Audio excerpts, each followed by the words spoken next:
It's that time of the year again. Time to upset absolutely everyone with my god-awful opinion. What's happening, people? How are you doing? And welcome to my 2020-21 League One predictions. The season kicks off next weekend and I am absolutely buzzing for it. This League One season is probably the most competitive it's ever been. As ever with these videos, this is just my opinion. No matter what I say, there's bound to be disagreements and there's bound to be grief my way. So if you do disagree with me, feel free to let me know your predictions in the comments below. And without any further hesitation, let's dive straight into this. So we'll kick things off with the bottom four. Finishing 24th, rock bottom of the League One table, I have gone with Rochdale. They just about survived last season thanks to PPG. One thing that seems to be quite common with Rochdale is their defensive record. Their defensive record has been quite poor. They conceded 57 goals last season, the season before 87. The worry I have with Rochdale though is their transfer business. At the time of recording, they've only signed two players. Alex Newby coming over from Chorley, non-league, and Gavin Bazunu from Manchester City, a young goalkeeper coming in on loan. Despite these two signings, they have lost two of their best players. Ian Henderson and Callum Camps have both left the club. Ian Henderson being their main source of goals, and it makes me wonder, with the side that they've got now, who's going to be the next Ian Henderson and rack up the goals. Me personally, I think it's going to be the season that Rochdale go down. In 23rd place, I have the first of the newly promoted sides, that being Northampton Town. Northampton went up via the playoffs last season, beating Exeter by 4-0. And again, for me, I think they're going to be in for a bit of a strugglesome season. They've signed this Brentford centre-back on loan called Luka Rasic. I think he could be half decent, and it seems that he is their replacement for Charlie Good, who of course has left the club. It was inevitable that he was going to leave. He's ended up going to Brentford in the Championship. Verdane Oliver, their striker, has gone to Gillingham. He bagged 8 goals for them last season, so he could be a bit of a loss. One player I am excited to see at Northampton this season is Scott Pollock. Of course, we all know him from his #United days, and obviously he did win the League Two Apprentice of the Year last year, so hopefully he could get some minutes in League One. But yeah, for me personally, I think Northampton are going to suffer first season syndrome, and I think they are going to suffer relegation. In 22nd, I've gone with Accrington Stanley. Once again, like Rochdale, they tend to be one of them teams that survive just about in the league every single season. 2018-19, first season in League One, they finished 14th. They were absolutely fantastic that year. Season just gone, they were 17th on PPG. In terms of their transfers, they've actually interested me with some of the youngsters they've brought in. Ryan Cassidy coming in on loan from Watford, as well as Tom Allen and Mo Sangare coming in from Newcastle on loan. Ofrande Zanzala has left. He signed for Crewe. He bagged 8 goals for them in all competitions last year, as well as Jordan Clark, who's made the move to the Championship, signing for Luton. 6 goals, 6 assists for him in League One last season. In terms of the players they've still got, Colby Bishop, their top scorer last year, is still there. He bagged 10 goals for them last season, so I'm guessing he'll be their bagsman. But they've also got Cassidy and Allen to rival him up front, as well as Sean McConville. Although his goal contribution last season wasn't that great, 5 goals, 2 assists, but he could still be half decent, one of Accrington's influential players. But for me, I think that they'll put up a fight. They will put up a fight, as they always do. I'm interested to see, as I say, the youngsters they brought in on loan. However, for me, I think it's going to be relegation for them. And then the final relegation spot in 21st, I've gone with Shrewsbury. If you saw my Bookies League One predictions, reacting to Skybet's predictions, Skybet actually had Shrewsbury to finish in 21st, and I've actually agreed with them, and I've gone with Salop to go down. Me personally, the thing that did it for me was that they don't have an out-and-out goal scorer. Their top scorer last season was Jason Cummings, who bagged just 6 goals in all competitions. Not the best return in the world. And of course, they have brought in a new striker this transfer window in the name of Recall Pike from Huddersfield Town. However, if you take a look at his goal record, it's not the best. Although he is 22, so he's still very young, so he could well find his feet. Josh Loren, one of their best midfielders, has ended up at Reading.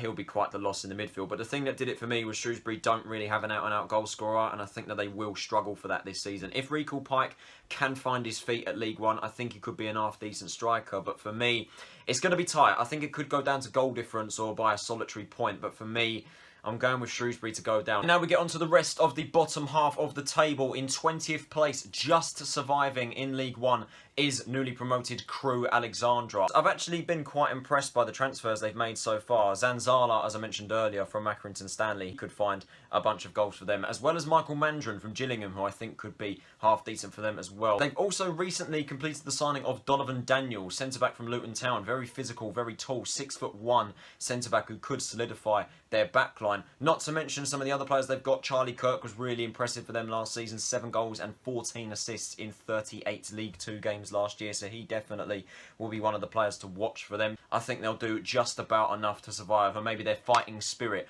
will be enough to keep them up. And the same can also be said for Swindon Town, who I've gone in 19th place. Another newly promoted side. They, of course, come up last year winning League 2. Jack Payne coming over from Lincoln, a very good midfielder in League 1. Matt Smith, no, not the Matt Smith from Man City, the Matt Smith from Arsenal. Another youngster coming over in the midfield. Dialang Jassimi has completed a permanent move as well over from Norwich. He bagged 5 goals for them last season. Could be half decent. I do think, though, Owen Doyle will be a massive loss. 25 goals in League 2 last season. Has now gone back down to League 2, signing for Bolton. Swindon, I think they'll only just survive. And then in 18th is AFC Wimbledon. That might come as a surprise to most of you. Some of you may have them to go down. There have even been some people that have been saying they could be the next Wickham, where they have an absolutely blinding season. And in fairness to them, the business they've done so far is quite interesting. They seem to have got rid of quite a lot of their experienced players, quite a lot of their deadwood. Mitch Pinnock, Rod McDonald and Scott Wagstaff all out of the club. And then coming in, 2 players from non-league, Che Alexander and Ethan Chislett. Ryan Longman coming over from Brighton on loan, and Jacko Asanin coming in on loan from Brentford. So some interesting youngsters in the midfield who could have a breakthrough season for Wimbledon this year, as well as Ollie Palmer, who bagged 13 goals for Crawley last season, has never played above League 2 before. So it'll be interesting to see as to how he gets on. Of course, Wimbledon's top goal scorer last year was Michael Fours, the Finnish striker on loan from Brentford. He, of course, has gone back there, so they're missing their leading attacker. Could Ollie Palmer deliver the goods for them? Looking forward to going to their new stadium this year. Obviously, it's set to be built in October when away fans are allowed back in stadiums. Looking forward to that one. In 17th, I've gone with the last of the newly promoted sides, that being Plymouth Argyle. Again, I've seen a lot of people have put Plymouth right at the top of the table, in particular in mid-table and even just outside the playoffs.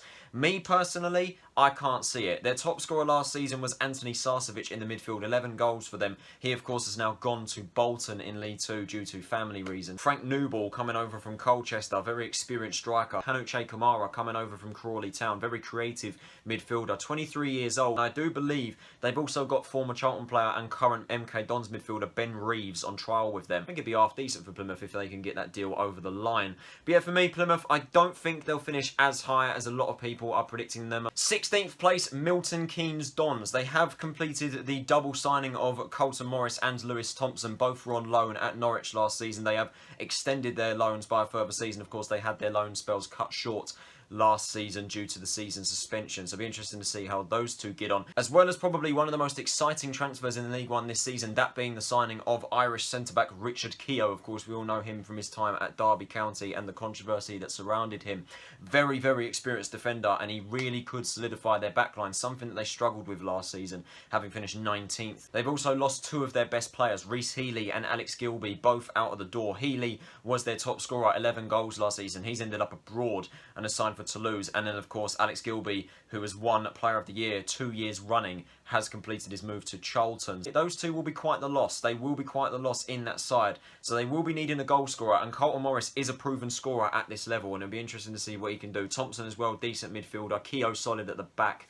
Me personally, under a full season under Russell Martin, they could do well. 15th place, I've gone with Burton Albion. I think they're going to be in for quite an average, mediocre season. Of course, have lost Nigel Clough. They seem to have gone with experience in the transfer window this side. They've completed the double signing of Michael Boswick and Neil Eardley, both from Lincoln. They'll be leaders in the backline, very, very experienced player. As well as the re-signing of Luke Varney, who's come in as a player coach. The only player that has left the club is Montenegrin midfielder Oliver Sarkic, very creative midfielder. 4 goals and 8 assists in all competitions last season. Burton, for me, I don't think they'll be in a relegation battle. I think they'll steady out at mid-table, finishing in 14th place, improving from last season, but still not entering the promotion picture is the Imps, Lincoln City. One player that does interest me is Lewis Motsma, coming over from Dordrecht. He's a winger. I think he's Dutch, so he could be an interesting talent. As well as Timothy Iyoma on loan from Tottenham, a centre-back coming over. He again could be a decent youngster. As well as the permanent signing of Liam Bridcut, very experienced CDM. He's been promoted to their team captain already. Very, very good defensive midfielder at this level, a leader on the pitch. Lincoln was 16th last season.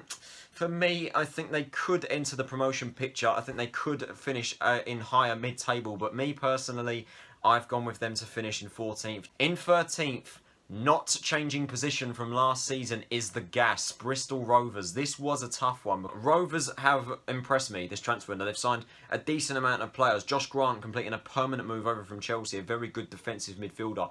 at this level. Zane Westbrook coming over from Coventry. Sam Nicholson, the Scottish winger, coming over from the MLS. He's going to be one of the most interesting players to look at this season. Max Elmner and Jack Baldwin coming over from Gillingham and Sunderland respectively. Some experience in the backline. However, what kills it for them is the loss of Johnson Clark-Harris. He's completed his move to Peterborough United. And when you take a player like Clark-Harris out of Bristol Rovers, 16 goals, it's a huge hole to fill, and that's what's done it for me. Skybet had Bristol Rovers to finish in 8th, and I said that prediction solely depends on whether they keep Clark-Harris. They have now lost him, so they've now obviously got a massive hole to fill in that position. But they have signed some decent players, good players in the midfield and in the back line.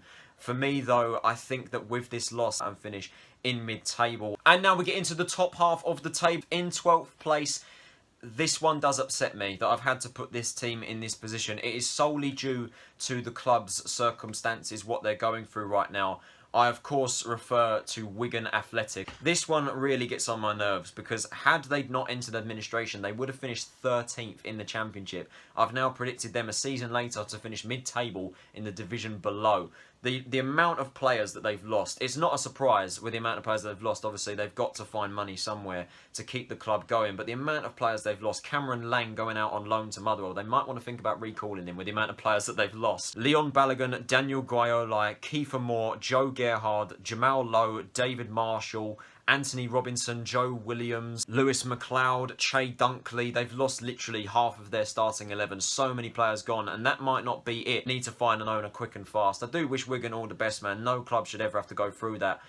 But it is solely because of the players that they have lost. I think they'll be nowhere near the promotion picture this season. 11th place, I've gone with Doncaster Rovers. These guys, again, they seem to be in and around that promotion picture every season. Of course, 2018-19, they did make the playoffs under Grant McCann. However, did miss out on a chance at Wembley, losing to Charlton. Season just gone, thanks to points per game, they ended up in 9th, just missing out on the playoffs. But a very, very solid and comfortable season. Joseph Bursic coming over on loan from Stoke. I believe he's a goalkeeper. Taylor Richards coming over from Brighton on loan.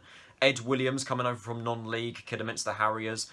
Cameron John completing a permanent move over from Wolves. Their biggest loss in the transfer window so far, though, has been Kieran Sadlier, who's made the move to Rotherham in the Championship. 11 goals and 6 assists in 33 appearances last season. Very, very good midfielder, very good winger for them. They could be within a shoo-in of the promotion picture, but for me, I think they're just about going to miss out. Coming up in 10th place, not changing position from last season, is Steve Evans' Gillingham. Now, Gillingham have done the most business in the transfer window so far, and they've really impressed me with the business that they've done. Arsenal youngsters Zech Medley and Trey Coyle both coming in on loan. They could be one of the most exciting players to look out for. Verdane Oliver, as I mentioned earlier. Carl Dempsey signing on a permanent from Fleetwood Town. Robbie McKenzie from Hull City. Christian Magoma from abroad. They've really added to their squad, as well as the players they've got already. Brandon Hanlon, their top scorer last season. In terms of Gillingham's departures, again, they seem to have got rid of quite a lot of their deadwood. Ben Pringle's off. Regan Charles Cook is out of the door. Max Elmer, as I mentioned earlier, is gone. Michael Mandron as well. Gillingham have impressed me this transfer window, and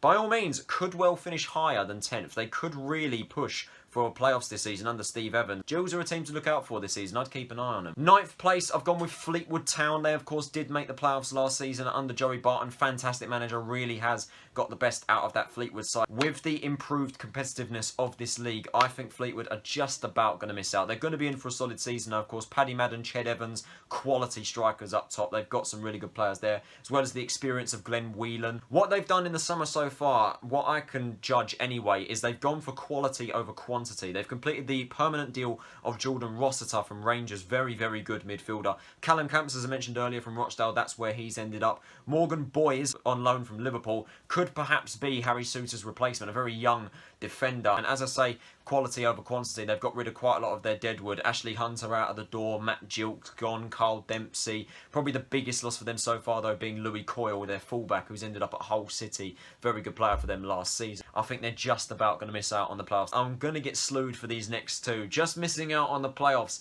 In 8th place, I've gone with Ipswich. I think they're going to miss out again, and I think they're going to be in for another season in League One next year. With the squad they've got, I just can't see it. The signings they've made so far, Stephen Ward, the left-back, very, very experienced player, could really have a good year for them. Oliver Hawkins coming in from Portsmouth, obviously a good striker, proven scorer at this level. Could look set to lose Caden Jackson, who of course bagged 10 goals for them last season. Very good player. Oliver Norwood also scored 10 goals. They're two strikers getting 10 goals each last season. I can't see Ipswich getting playoffs. I just can't see it. They need a little bit more in that side. Obviously, Ipswich were expected to absolutely walk the league last season, and then they died off massively, had a massive capitulation, ended up in 11th on points per game. I think they'll be finishing just outside the playoffs in 8th. I think if they are to get playoffs, I think they'll just about scrape it. In 7th, I've got Sunderland. I've gone with Sunderland. Yep, I have gone with the favourites to win the league to miss out on the playoffs again. And I know I'm going to get slewed by Sunderland fans, but I just simply can't see it. With the squad that they've got, with the ownership situation that's going on with Stuart Donald and whatnot, I just can't see it. I just don't see their team as good enough. Certainly not good enough for a title challenge. They've made some half-decent signings. In particular, Aidan O'Brien from Millwall. I think he could be a really good player for them. Of course, he's predominantly a winger on the left side, but he could also be utilised as a striker. It'd be interesting to see where they deploy O'Brien with their current front two's form. Charlie Wyke and Will Grigg both have been quite poor. John McLaughlin, obviously their goalkeeper, one of the best keepers in the league, has gone. He's gone to Rangers. Barley Mumba, many people expected him to be out of the door. He's gone to Norwich. But yeah, Sunderland, if Parkinson can get the best out of that team, I think they could potentially push for playoffs and maybe even the title challenge. Of course, Chris Maguire, 10 goals, 10 assists last season. Very good for him. Lyndon Gooch, also 10 goals. One player I'm looking forward to seeing this season, though, Benjamin Kimpioka. However, he has been rumoured that he could be out of the door. But I would like to see him get some game time at Sunderland this season, because I reckon he could be a very decent player. It could well get playoffs. If they do get playoffs, I reckon they'll just about sneak it. But right now, I think they're going to miss out. And now we get on to the playoffs. Coming in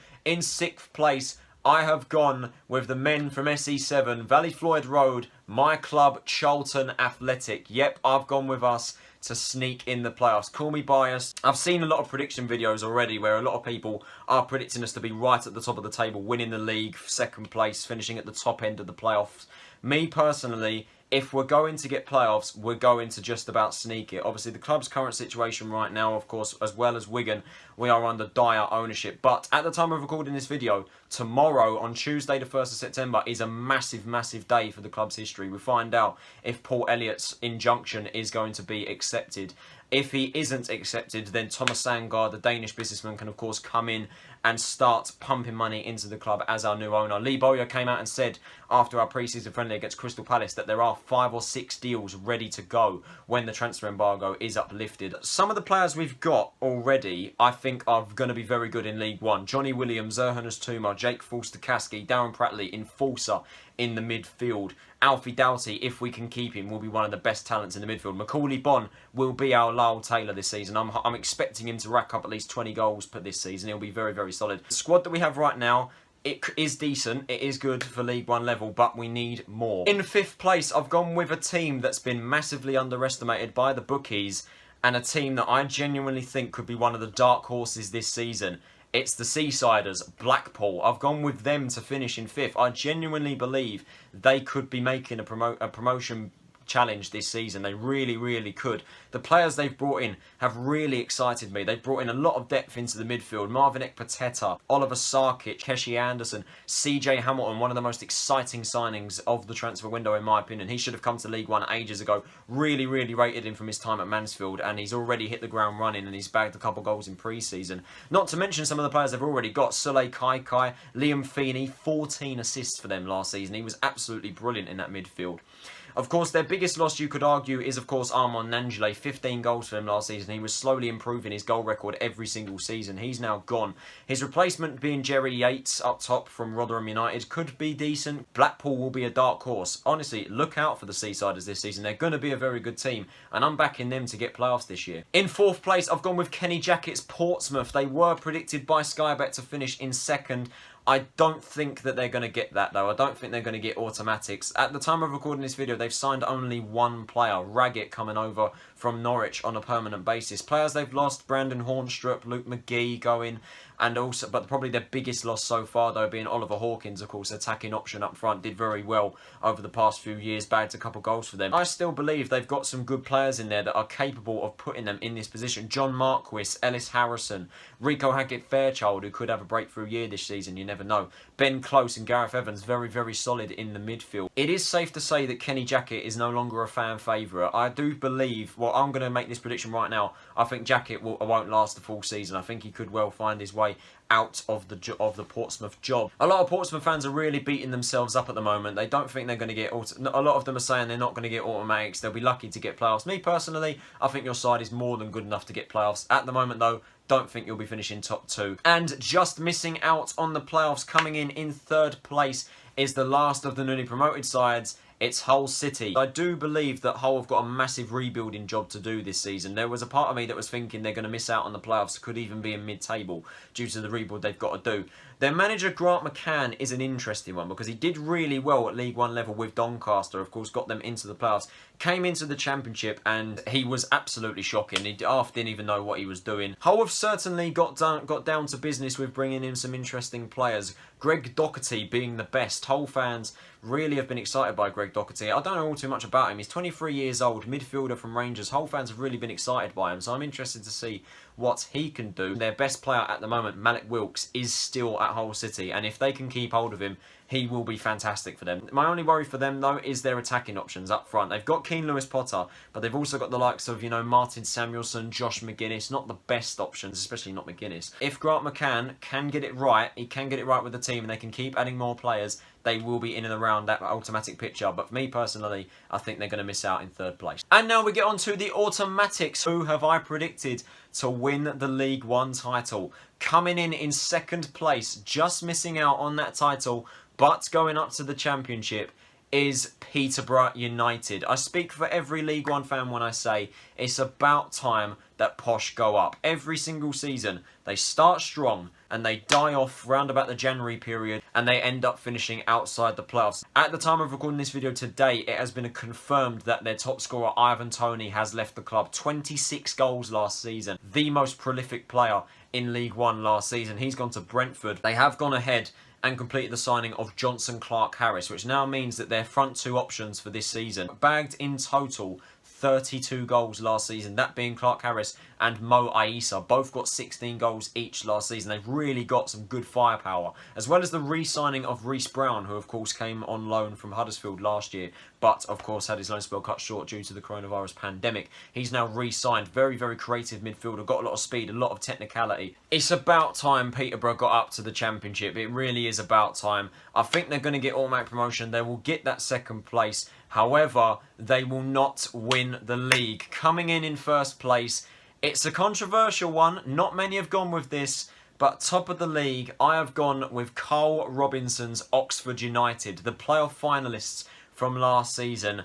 I'm going with them to pick up the League One title. They've completed the permanent signing of Matty Taylor. He was fantastic for them last season. 17 goals for them last year, coming over from Bristol City. Marcus Maguire, he was part of the Arsenal Academy. He's played for Barcelona as well as part of their youth development. Could really be a solid midfielder for them to add to the likes of Mark Sykes, Anthony Ford, who they've already got in that position. James Henry was fantastic for them last season. Rob Dickey in the back. Simon Eastwood, experienced goalkeeper. Oxford will be one of the most exciting teams to look out for this season. They've really got some good players, really added to their squad. And I think they're going to go all the way. I think the Yellows are going to go all the way and they're going to get that promotion that they didn't get last season. So that is it for my League One predictions for the 2020-21 season. I hope you guys did enjoy it. If you did, can you possibly leave a like, subscribe if you're new around here, and turn on those post notifications so you're notified of when I post. If you disagree with me, don't give me grief. At the end of the day, it is just my opinion. I've based this off where the teams finished last season, the transfers they brought in. Let me know your predictions in the comments below. Who's going to get promoted? Who's going to get playoffs? Who's going to go down? This has been Tyler Rollington. Have a nice day, and I'll see you all